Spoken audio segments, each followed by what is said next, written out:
I think Coach Anderson just screwed up my video, so we're actually starting over. So this will be the second video. First video I think is 3 minutes already. But hold on. We were talking about praise. It's always good to have praise from someone, especially somebody that you love and you respect, because that helps to boost our confidence, boost our self-esteem, and helps us take on that next task. Okay? Even if you fail at something, you can still get praise. Hey, you didn't do it. You didn't complete the task as well as you didn't complete it to the degree that maybe you should have, but you did a good job trying. Why don't we try this time? Okay? That's that support system we talk about, and that praise can definitely benefit you in the long run. This particular question I absolutely love, and I could talk about this for 20 minutes. Why do people have low self-esteem? We said it starts at home, the building of your self-esteem. Now, your self-esteem can also be torn down at home. Okay? You come from that loving home and somebody's there to always have encouraging words for you, and most of you know how to relate to that. There's still going to be others who can't relate to it at all because they come from an environment where maybe there's a lot of profanity going on. Maybe there's some drugs and alcohol use going on in the home. What if that negative attention is focused on you? You can't do anything right. You remind me of your father. And if that is an environment where it's a single-parent home, and say a mother or a father says you're just like your mom, you're never going to amount to anything, and you know that person that you love has a negative opinion of the other parent, definitely that can tear you down. Okay? So that your self-esteem is going to be lowered in that particular situation. What if you have a parent who says, why are you going to do that? You're going to fail anyway. You're not going to be good at it. And some parents do. This is, I think, my 20th year teaching. You will be surprised at some of the things some kids have told me that I'm like, if you're a parent, how could you say that to your child? And this is somebody that you're supposed to love, right? How could you say things like that? But yes, there's a lot of negativity that comes from home. And if you invite that into your life, sometimes you have to let some things go in one ear and out the other. Now, it can also happen in school where you are being bullied, or what if it's a popular kid that everybody likes, and that popular kid decides they want to pick on you, they want to say negative things about you, they talk about the way you dress, they talk about your hair and all this stuff, maybe you're a little overweight or whatever, and they talk about your weight. That can crush you. And when you are not thought of well by your peers, or you perceive that, or you think that you're not thought of very well by your peers, your classmates, and it has a way of eroding your confidence and killing your self-esteem. So yes.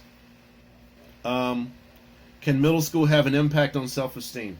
There's a quote out there that, and some of you have heard this before, where it says, kids can be cruel. Sometimes adults have filters. Adults will say in their mind, okay, I better not say that. That's going to be destructive to this particular person. I probably shouldn't say that. Okay, a lot of times kids don't have that filter, and they will say whatever comes to mind, no matter how it affects the person they're talking to. When that happens, that really can crush a person and kill their self-esteem.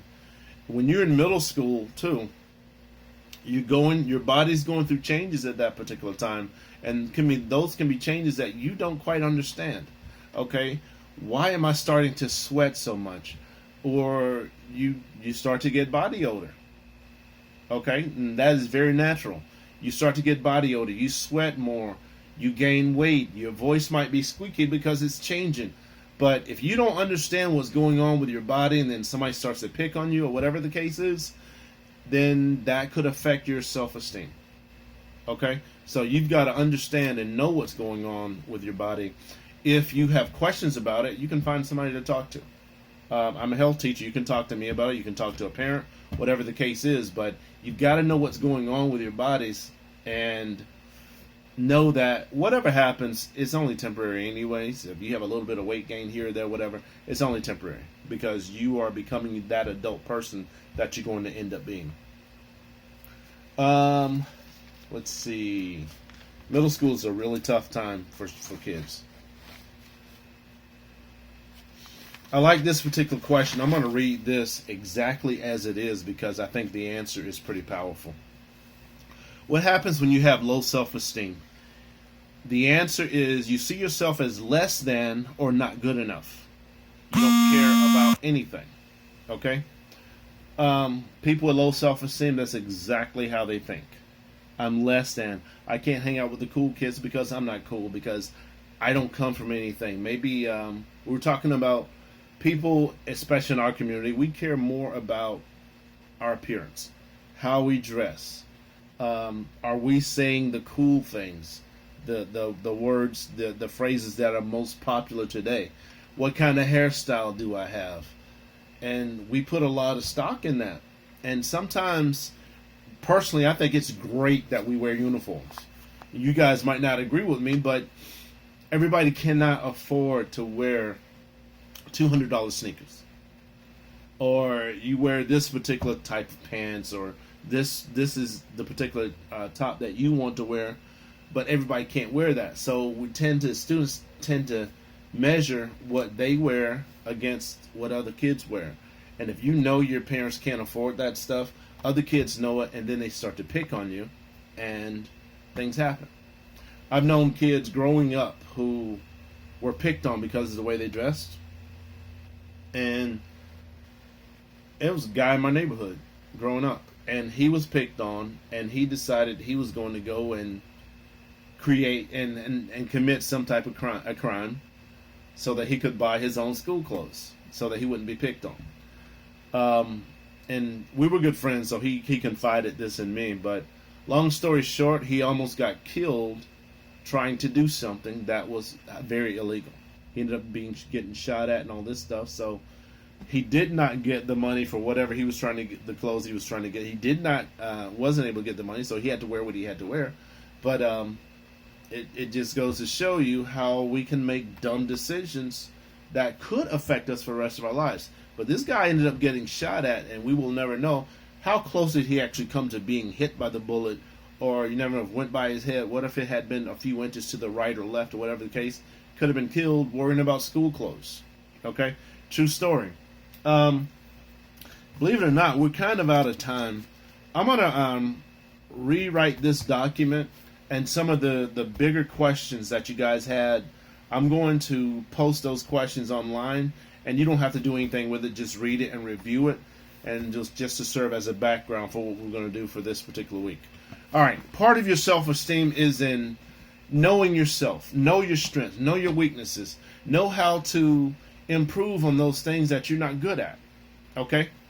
Now, the first couple of weeks of school, we are in our get to know you stage. Okay? I know most of you, but I don't know everybody because we do have new students. So I came up with the Bitmoji room. Remember those that we worked on? And with that Bitmoji, I asked you to write 10 things you're proud of, or 10 things that define who you are. And I knew when I assigned that assignment that I was going to reach back for it, because with self-esteem, like I said, you have to know who you are. Okay? So now what I want you to do is go back, and with your Bitmoji, I want you to go back and list the 10 things that you are proud of, or that define who you are. Okay? So all you're doing is just an extension of an assignment that I already gave you. Go back and you write that, and just send it to me or post it on Google Classroom, and we'll go from there. Okay? Otherwise, I think we're good. I did put an assignment, or I posted in a statement last night that for those of you who could not watch the video from last week, some of you had some technical stuff going on. Personally, I think some of you have some blocks on your computers and you cannot access YouTube. But I had quite a few people who were able to access it. But anyway, I posted a message that if you had trouble watching the video, that I want to schedule a Zoom meeting, and I'll just play the video for you, and we can go from there. But the video is only 10 minutes long, so I can just let me know. Access your Google Classroom. Let me know of a time that's good for you, and we can meet real quick, and I can show the video, and we can go from there, okay? Anyway, talk to you guys later. Enjoyed it, and I hope your favorite team won today. Mine didn't. Bye.